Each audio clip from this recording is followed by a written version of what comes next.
This week on The Gala Show, podcast host Craig McNeil brings his topic to the mic, his very own podcast Craig and Friends Movie Club. P.S. I'm featured in his December 4th episode where we chat all about Ken Russell's Crimes of Passion. Head on over to The Gala Show to listen to my interview with him. New episodes every Thursday, available wherever you get your podcasts.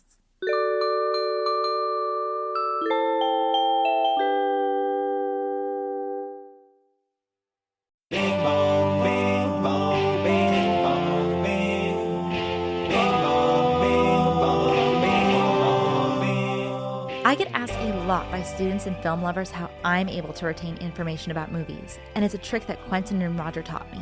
Write it down. What better place to do that than the Video Archive's Notes on Cinema 2024 notebook? Featuring 80 lined, cream-colored pages eagerly awaiting to take your notes, put pencil to paper and jot down your thoughts. The black cover is a classic and features the Video Archive's logo. But if you're like me and want a little bit of color in your life, opt for the Gala edition.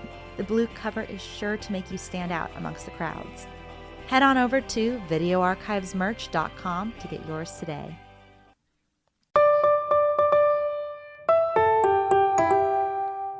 This is The Gala Show. I'm your reporter on the beat, Gala Avery. On this episode, you may know my guest as the creator of the animated series Super Robot Monkey Team Hyperforce Go, the executive producer of the 2012 Teenage Mutant Ninja Turtles TV show, or even as a director of one of my favorite animated shows, Teen Titans. He's a man of many talents, but here on The Gala Show, I simply know him as that dude with a ton of cool 16mm prints that I run into at all of the cool screenings around Los Angeles, Ciro Nieli. Hi, Ciro. Hi, Gala. How are you? I'm doing really excellent, especially since we're in your beautiful home that is full of all these beautiful objects that I'm not going to talk about because I don't want anyone else to know that they exist. Yes, it's an LA secret. It's my my pandemic fortress that I decided to never leave. And I wish I never had to leave it either. Before we bring up the topic for today, I have a question about you. Okay. My stance on AI is really known amongst my friends, but I have to ask, as an artist, how do you feel about AI art? Well, I'm glad that it's weird looking because I want it to go away, if that makes any sense. I mean, and I understand that it's like super powerful and it's, very alluring to a lot of people, especially non-artists. But, there's so much about technique that your personality as a creative person ends up owning. And that, comes with materials and mastering a material, and the material kind of almost guides your creativity. And, a lot of those old materials are going to go away, and that's what bothers me about it. It's kind of sad. And then it's also just like everything else. It's just, we don't need any more homogenation. I think that's of the the perfect way to world. put it. And if you homogenize creativity, we're all doomed, culturally.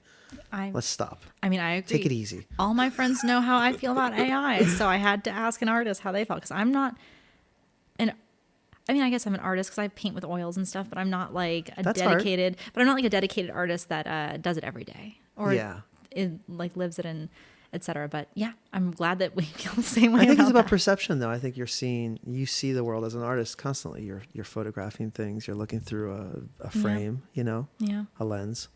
So well, the human touch is the strongest thing we have. So now, as always, my guest gets to bring their topic to the mic. Ciro, what's the topic for today, and why did you decide to choose it? I think I'm getting a little nostalgic in my current age, and I've been thinking a lot about how I grew up, because I'm reflecting on why I'm at where I'm at now, and I think a lot of it has to do with my childhood. So my topic is, I grew up in a pizza shop in Philadelphia all through the late 70s, 80s, and into the 90s. And at some point, I think this is where it makes sense on your show, is very early on in that period, a video store opened next door. Oh, really? So I had that perfect that quintessential pizza and a movie rental night was my life 24/7. But first, it's time for a commercial break.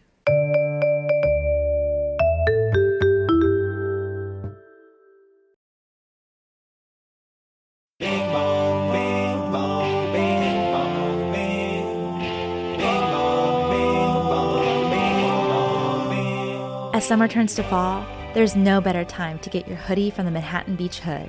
Blend into the shadows of your hood cinema in the softest hoodie that you'll ever own. It features a convenient pouch pocket for hiding your junior mints and extra napkins for your super buttered up popcorn. Head on over to videoarchivesmerch.com so you can stay comfy throughout the show.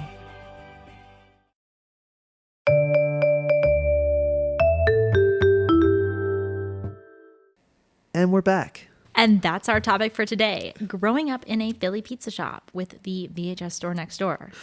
I'm going to put 30 minutes on the clock, and our time starts now. So, who owned this Philly pizza shop? My father.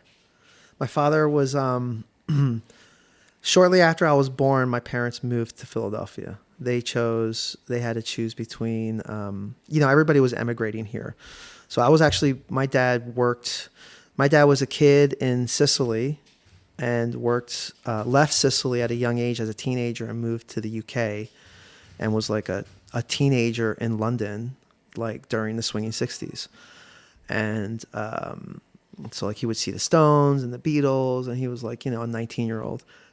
And he, which is amazing. And then he decided he got my mom from the same village in Sicily to move to London too. And they had my sister in London, and then I was born. And then like shortly after I was born, I wasn't even a year old, they moved to the US. So you're a British citizen. Yeah. I was originally. I'm dual. So you're dual now. I'm dual Canadian. Wow. Yeah. Yeah. So I'm trying for my triple. Like I want to get my Italian citizenship. You could probably get your Italian, and then through your British, you could probably get your Canadian, your Kiwi, and your Australian. Whoa. Yeah. But the UK is kind of weird. They don't always acknowledge like the dual, but the US acknowledges, so that's what matters. But your dad, when he came to the US, did he open the pizza shop? He did. I think. Well, he learned the ropes for some other guys, and my mom came with her sister and her brother, and they all so my mom's sister and brother both got into like the pizza business as well. So then my dad did too. So it was like there was 3 pizza shops between my cousins and my aunts and uncles. And so they opened one like in the suburbs right outside north of Philadelphia. And it was wild because I had 2 lives growing up. I had the town I grew up in, and I had to go, I'm saying all this stuff now out loud. I had to go to Catholic school, for 12 years. And that was a very specific, odd life to grow up in. And then school would end and I would run off to this other town that was really, urban adjacent and, sling pizza with my dad. How old were you think about? Well, this all started when I was like 3. Oh, really? So I was like, you legitimately grew up in the pizza shop. Yeah, I wasn't latchkeyed so much. They would just drag me along. I think that's an important thing because with a lot of the creatives I've talked about, like we discussed the whole idea of the latchkey kid. Like my father was a latchkey kid. Mm-hmm. And then like Larry Karaszewski talked about how he was kind of like, I think he called it like an ozoner. Like, he's like his dad would like bring him to like the drive-in theaters, and it's like that's like kind of his thing. Yeah. But I think this idea of like being a latchkey kid as a creative, so you were brought by your parents everywhere. I had a little bit of latchkey, but they'd rather stick me in the corner while they were working, and I might as well have been a latchkey kid. And I really kind of perfected like UFO, like spaceship mind. Like I would sit in one place and my mind would be like in the rest of the universe because I was so terribly bored, and I would read books, and I think that's how I really got honed in on my drawing abilities. Like, I would sit on a stool where we had like the guest check pads where you'd write the orders that would come in on the phone or whatever, and I would just I would draw flip books, or I would draw like I would chronicle the high scores I would get on asteroids or something. I would I would do my little drawing of an asteroid and a spaceship. And I have some of that stuff, and it's weird to see it now because it tells a story. I have a lot of all that stuff, and I have endless drawings on the back of pizza menus. Oh, really? I have drawings of like all kinds of stuff. I have drawings. I went through some weird period. I don't know why, but it was always Mickey Mouse giving the finger in front of a speed limit sign. Oh, so it's those old 50, ladies. It's those old ladies. Yeah, it says yeah. it says speed limit 55, and it's almost like Mickey Mouse spray painted like an X through it, and he's giving the finger, because I think I was like really into like Sammy Hagar or something. Oh my god. So I, weird stuff like that, or like drawings of Michael Jackson or Dragon's Lair or Dungeons and Dragons and You were a Transformers. Dungeons and Dragons guy? No, I wasn't, but I was a fantasy guy. Yeah. Like okay, I'm going to talk about the Dungeons and Dragons thing for 2 seconds. Yeah. There's no aesthetic that attracted me more as a kid than the D&D aesthetic. I loved the D&D cartoon. When I would try to unpack it and learn what it was this boardless game, and I would go to the store and look for it, and it was very complicated. It was like a textbook. Yeah. And at the time, I had no friends that wanted to play it with me. So it never happened for me. That's the hard part. Like for me, it also kind of never happened for me. I mean, I had friends that tried to do it with me online, but I don't feel like that's the same. No. I mean, maybe, but I think sitting around the table with each other and like really role playing. My dad has his Dungeons and Dragons handbook, and he like used to hand draw all and like cartoon all of like what the monsters would look like in it. So when I flipped through it, I was like, wow, I can visualize what all this is. And then I took him to go see that new Dungeons and Dragons movie. Mm-hmm. And it was funny because we did love it. Yeah, to be honest, we loved it. I thought it was good. He thought it was good. Like he loved it, but he was also like, "This is not what I imagined these monsters to be." So there was like a little bit of like this like disconnect, and he was like, "But it's cool. Like they included this one and that one. Like that's kind of like a deep cut." But he's like, "But it wasn't like what was in his head as a kid." Yeah, so he's down with the owlbear, but still, exactly. I have a little FOMO on it. I'm not gonna lie, like because I did all the amazing '80s things you could ever imagine, except that. Except for that. And so when I look at it that way, it's okay. You could start now. Yeah, I could start now, but I should really be drawing. Well, you could be drawing the monsters. I'll do it. We should start our own. Our own campaign. We could start a podcast campaign because that's never been done before. Yeah, wink, wink. But like it's the 80s. I mean, I remember like some of my earliest memories, just like because I'll talk to younger people. I mean, I don't even talk about like people that are like. There's a gap because what happened with me was I have a bigger gap even culturally than a lot of people my age because I was public at a young age. Yeah. So like, a lot of kids, I don't know how it is now, but I'll just say like growing up, like people weren't allowed out of the house to be their own person until they got their driver's license and got a job when they were 16. Like, but I remember being like, 3 years old and like, being at work and dancing, like, hanging out on the jukebox and dancing, like leaning on the jukebox, listening to like Casey and the Sunshine Band. So in a weird way, it's like, yeah, I remember disco. I didn't go to discos, but I remember when disco popped off, I was like at the jukebox. I was 3 years old. I knew the groove. You felt it coursing through your veins. I have a different perspective on things. Like I think I'm more geared to get along with people 10 years older than me. I think I relate to that also because I think like the things that my father showed me when I was younger, like I always tell people, you have a cool dad. I have a super cool dad. Yeah. I'm lucky for that. And I also have a really cool mom. I love my mom. And, but I always tell people like when I was a kid, I thought that everyone knew who the Violent Femmes were. Like when I was like in like 3rd and 4th grade, I thought they were like the new band. Yeah. I'm rolling my eyes right now. I thought they were the new band. I thought everyone knew what Gone Daddy Gone was. And I used to sing it and I loved it. And then my friend was like, what the frick are you doing? Like, what is this? And I'm like, don't you know who the Violent Femmes are? And they're like, no. You're like, I have all kinds of music, NSYNC and the Violent Femmes. Yeah. I have Britney and the Violent Femmes in my my little iPod shuffle. Like, who knows what you're gonna get? God, I love the Violent Femmes. I had the tape, and I would in my Mustang in high school. I remember I used to drive around and just pop in that tape, and we'd all scream the lyrics. Yeah, it was such a chant along. It is a chant along cathartic band. I think that band's a chant along cathartic band, and I think the White Stripes kind of like after that they took it. Well, they took the stadium anthem. For I think Seven Nation Army is considered like a stadium anthem now, but yeah. So you were kind of displaced in time because of growing up next to the jukebox. You had that whole disco influence. Yeah, and I was also dealing with people, so I think I learned because I was working behind the counter. Working. Yeah. When did your dad put you behind the counter actually working? Like, because you couldn't have been 3 years old. By the time I was 6, I was definitely talking to the public. Wow.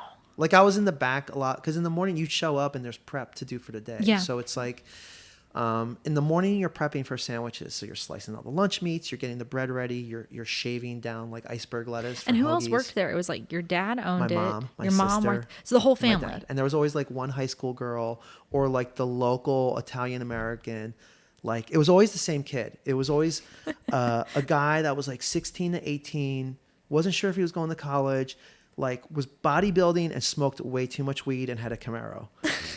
And like, you know, and I was Just like, same guy, different day. Same guy. Like they're either named Mike, Nick, or Tony, you know, Or Tommy. or Aldo. Is there a Tommy in there? There's Frank. There was a Tommy.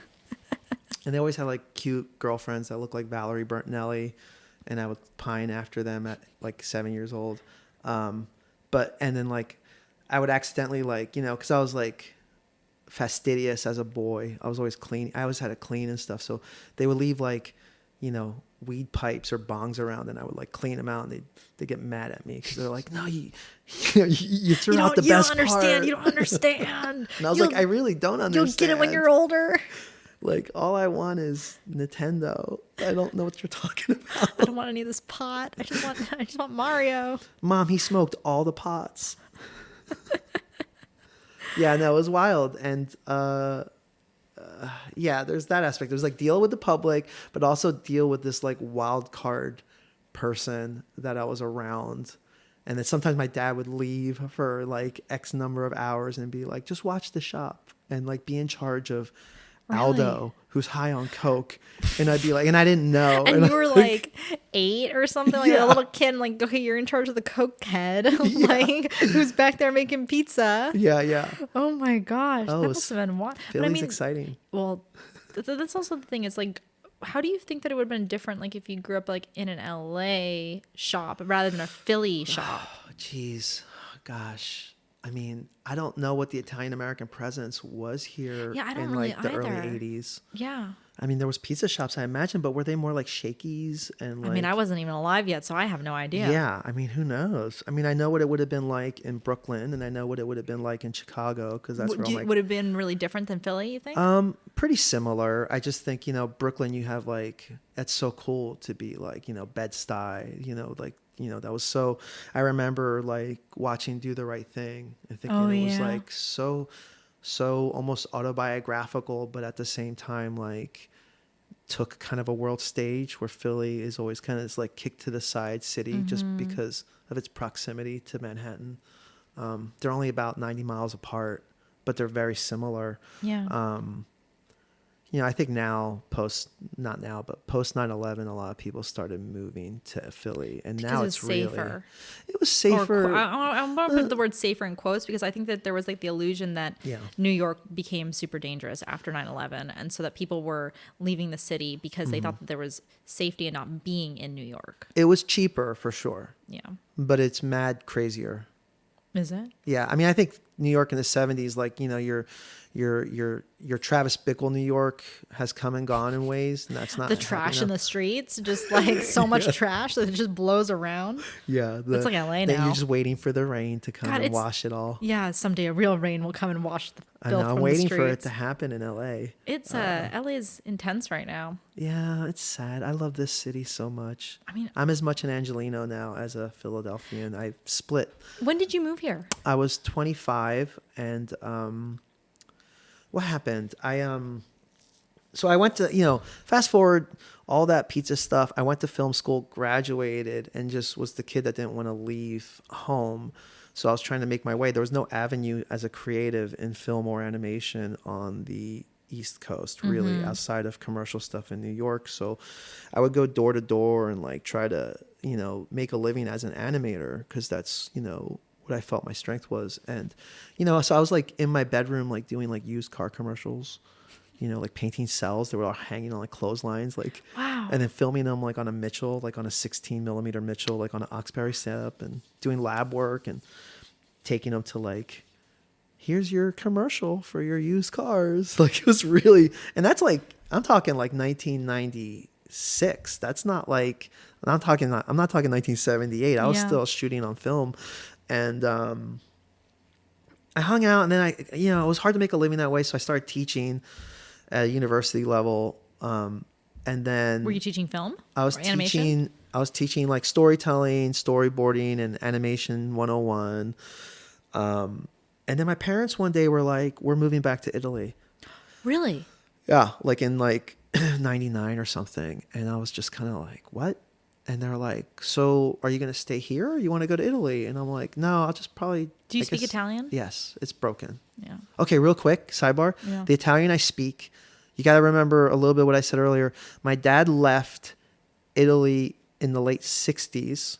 He lived in a very small village where the dialect is very specific. Is it a Sicilian dialect? It's a very specific Sicilian dialect to that town. Every town was like, because it was like, they're like mountain villages with 700 people. So it would all morph. Wow. So my dad goes to the UK. I go to, the UK, Philly. When I go to Sicily now, like if I go to Rome, people look at me like, what the fuck is wrong with you? When I go to Sicily, they go, "Oh, that's really cute. You speak like a 90-year-old man with a weird some accent we don't understand." You learned it at like, I know frozen in time. I know someone who went to Japan and for a pottery thing, and they met a girl, and now they're like living in Japan with this girl, and I think they're going to get married to her. But when he speaks Japanese like a 20-year-old girl, because who did he learn Japanese from? A 20-year-old girl. Yeah, and so that's a problem with Japanese. Yeah, like, especially American Japanese guys. Yeah, I know. Because then you end up like learning it, and because they speak so differently based on their gender, based on their age, etc. So yeah, I know that. I spent some time in Japan. And, people be like, "Sugoi." That's a very girl thing to say. If you're a dude, you say like, "Yeah, bye, show ya buy this." Like you're cool old man. Like it's but same meaning. Yeah. But yeah, it's like. You can you'll be doing that in Tokyo. You can definitely tell who learned what language from who. Yeah. So did your sister stay in Philly? My sister moved to Belgium. Oh, your family's all over. They're all over the place. So I came here. I packed everything in my Volkswagen, drove cross country, and I've been here for maybe 25 years. Wow. So you are an Angelino. I'm an Angelino.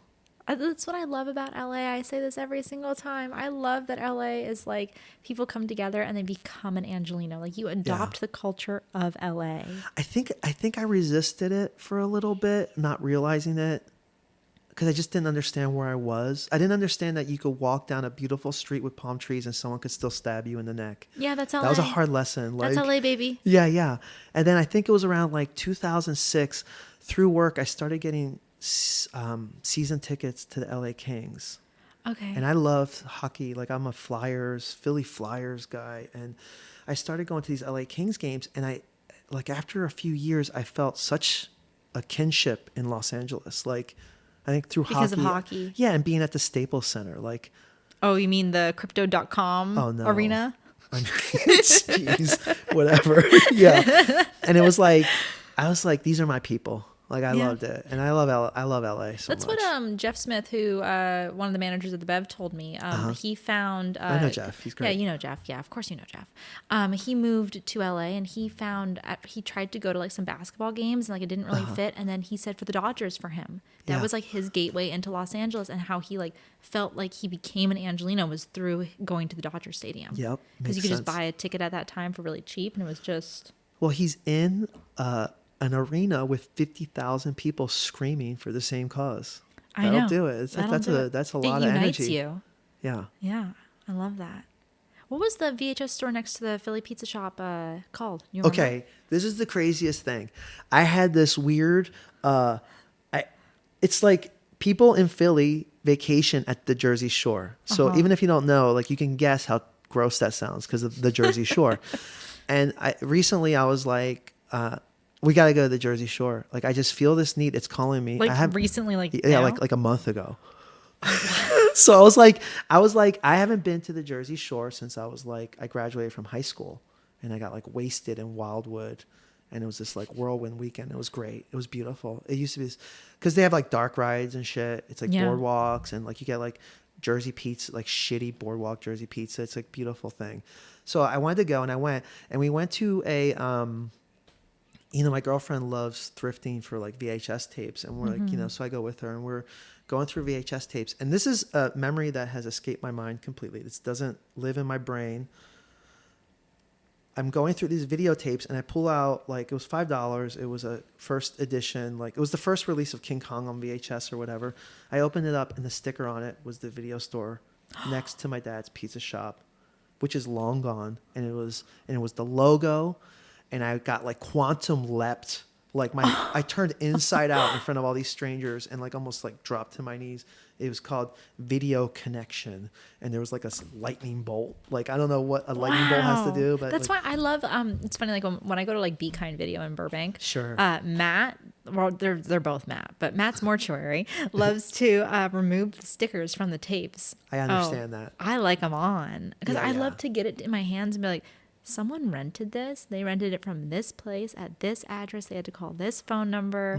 I love that history. Personally, I like my objects that come to me being used. Yeah, don't get a boyfriend and have him remove his tattoos. Like that would be weird. You're mine now. I don't care what your story is. Exactly. Get that, mom tattoo lasered off your butt? Your tramp stamp.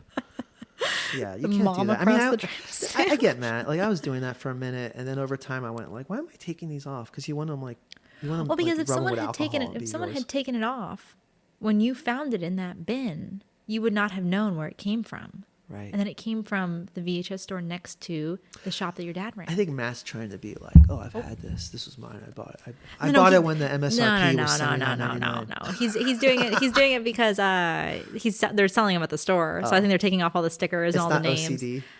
I mean, maybe it's a little. I'll ask him later. I'll ask him later today when I see him. I'll be like, "Is this OCD? Is that why you take the stickers off?" Yeah. No, my girlfriend yelled at me about it. She's like, you need to stop taking the stickers off of these things. And I was like, well, some of them are nasty, though. Some of them, if they're nasty, you got to take them off. Yeah. Or if it's grimy, you got to take it off. Yeah. Mold is the worst. VHS mold. Yeah.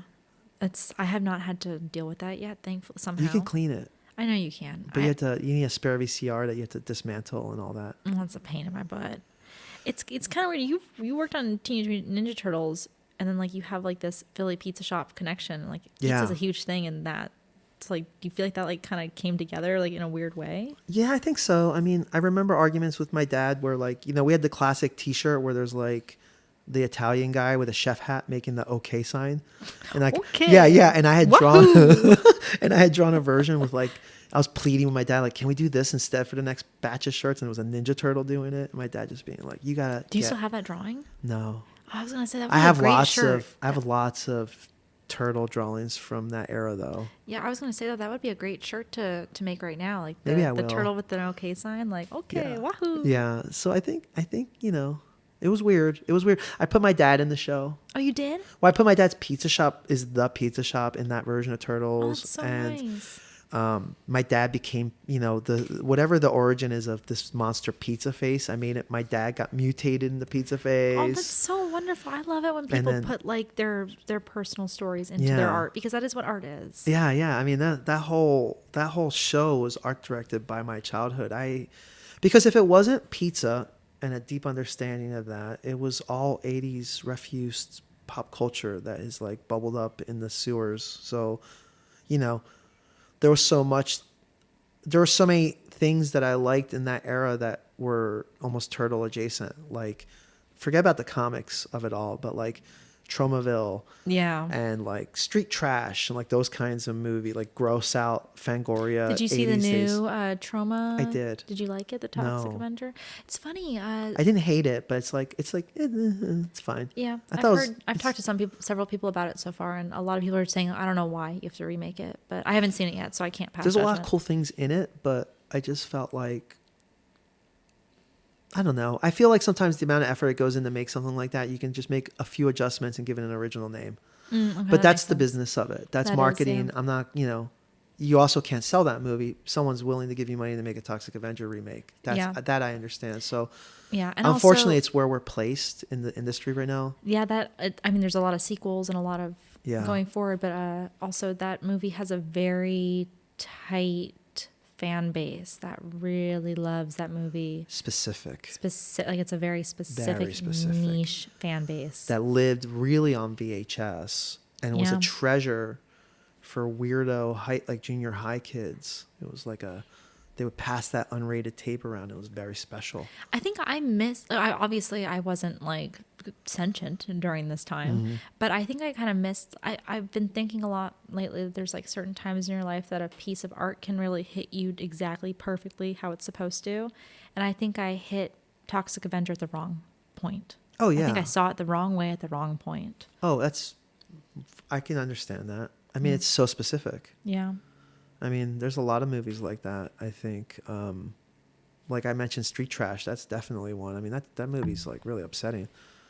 You know, you had to be like a weird, gross out, like you had to love Garbage Pail Kids when you were 10, and then Toxic Avenger had to come out when you were 12. Like you were teed up for it. Yeah, and you kind of miss it. I was talking with someone about Blair Witch Project.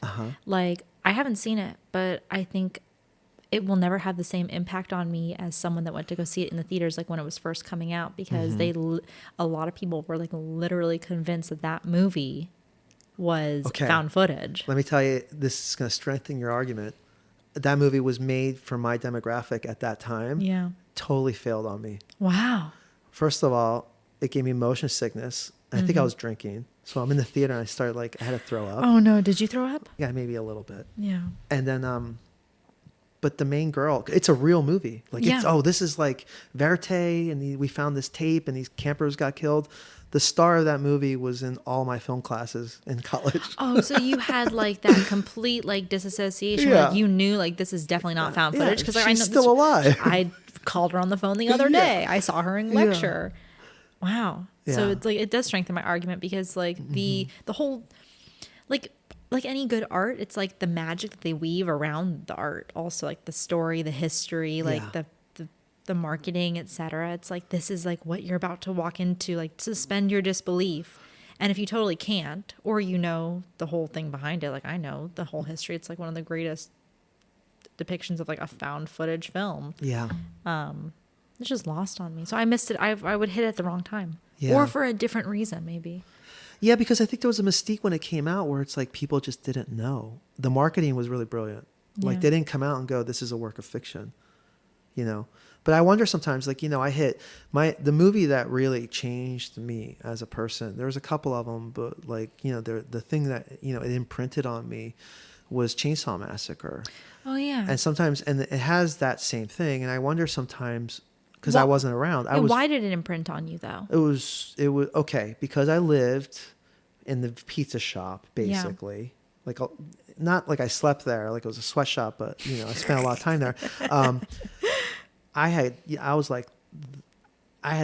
know a full run of the video store. I was the kid. I was allowed behind the counter, and they knew you. I could take tapes, and I didn't have to check them out, and they just bring it back. So, like, you know, I watched whatever I wanted. I grabbed Texas Chainsaw Massacre. I was probably 7 or 8. And it was one of those times that I was latchkeyed. And I popped in the tape and watched it. And, like, our TV, like, our couch kind of floated in the middle of the room back then. It wasn't, like, against the wall. And I remember I watched that whole movie from behind the couch, like, peering. I didn't shut it off, but I was, like, cowering behind the couch, you know. And but I wonder, you know, in 1974, was there kind of a push where that was kind of, there was a mystique, like, was this real? Because it does really have a found footage documentary vibe, which is what I think makes that movie so brilliant. Yeah, I saw that for the very first time at the New Bev, and I had read like with the triple. Was it that recently? It was recently, but I don't think there was a triple. I think it was just a double. Maybe it was a triple. I only Funhouse and Eaten Alive. You know, I think it was, but the people I was with only wanted to go for the first one, so I just went for the first. And also, I'm a little out of practice sitting for doubles, to be honest. I have to get my stamina back. Oh, really? Yeah, I took some time off of like going to the theater, and then like I'm getting back into it. Like I was able to sit. I haven't seen you that much lately. And I was able to sit for that Bud. I went for the Phantom on Monday, on that Monday. But yeah, I mean, like I know all this stuff. I know all this like back history about Texas Chainsaw Massacre. So for me to see it at that point in time, it was a completely different experience than seeing it. What'd you think of it? I liked it. I mean, for me, it's like I'm able to look at it through like the whole vegetarian vegan angle. It's like one of those great vegetarian horror movies because it's all about the slaughterhouse, etc. Yeah. And so that's how I was able to look at it. Yeah. But it's funny because like the whole like the dance of the rising sun or whatever it's called at the end. Like I had always heard that term and like I never understood like what it was. Right. But that wasn't like, I don't know, it didn't impact me the way I thought it was going to. Grace and I just call it Disco Leatherface. We like that. Like he's just like, ha ha ha, he's dancing. He's all excited. Yeah, yeah, that movie is a scathing comment on the meat industry, isn't it? It is. It Yeah. is. And that's one of the reasons why I really like it. Yeah. Because I like that it has that dialogue about like, what are you eating? And Marilyn Burns is like, that's her name, right? Marilyn Burns. I think so. She's just amazing. Like her performance is like so. It's not even acting. I don't know what that is. Like she like completely breaks as a person in that film. It's wild. It is really wild. It's one of those movies though that it's like you should see at the right place at the right time. Mm-hmm. Like some people, they're like, you have to see this, you have to see this, you have to see this. And it's like, well, I'll see it when I'm ready. One of my favorite ways to watch Texas Chainsaw Massacre is I have a 16 millimeter print. It was one of the original release prints that, you know, was like a rental. And it's on this specific stock called Kodak SP. Mm-hmm. And Kodak SP doesn't fade and become pink like regular Kodak Eastman stock does. I love Pink Eastman. I don't. Oh. Okay, real quick. So it's Kodak SP, and it keeps the blues and the greens, but it turns sepia. So the whole thing looks like it's been marinated in barbecue sauce. Oh, that's my favorite wonderful. version of Chainsaw Massacre. That's a good version. Our time is up, but Ciro, is there any final thought that you'd like to leave the audience with? I love LA. I love watching movies. I need to be drawing more lately, and hopefully, I have some shows I'm working on. Hopefully, they'll come out soon. And I miss some of my fans. So I'm not dead. I'm out there. He's not. He's just amongst the pinball machines and the yeah. I'm hiding amongst books. An arcade and film reels. Exactly. Thank you, Ciro, for coming on to the show. You're welcome. If you'd like to keep up with Ciro, you can catch him on Instagram at superrobot74. And you can also check out some of his stickers, prints, and, okay, I'm going to say this wrong because I always do. It's a zine. Zine? Zines. It's a zine. Oh, yeah. God, I always say zine. Oh. Zine's cool. You can pick up a zine over at Giant Magic Inc. That's giantmagicinc.bigcartel.com. I'm Gala Avery, and this has been The Gala Show.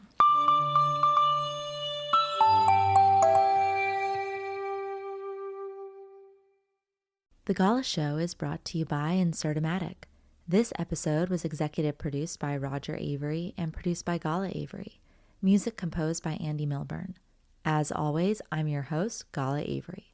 Copyright 2023, all rights reserved.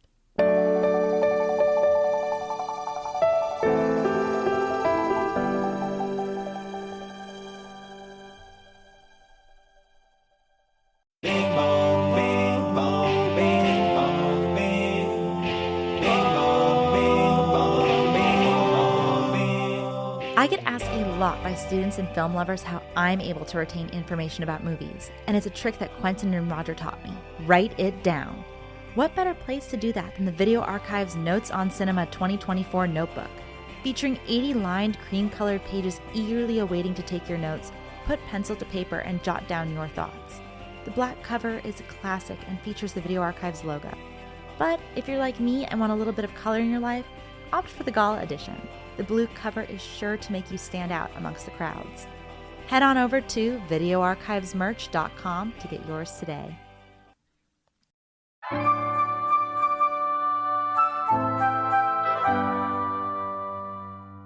On the next episode of The Gala Show, animator Ciro Nieli chats with me about how his childhood growing up in a pizza shop inspired his future. The Gala Show airs every Thursday, available wherever you get your podcasts.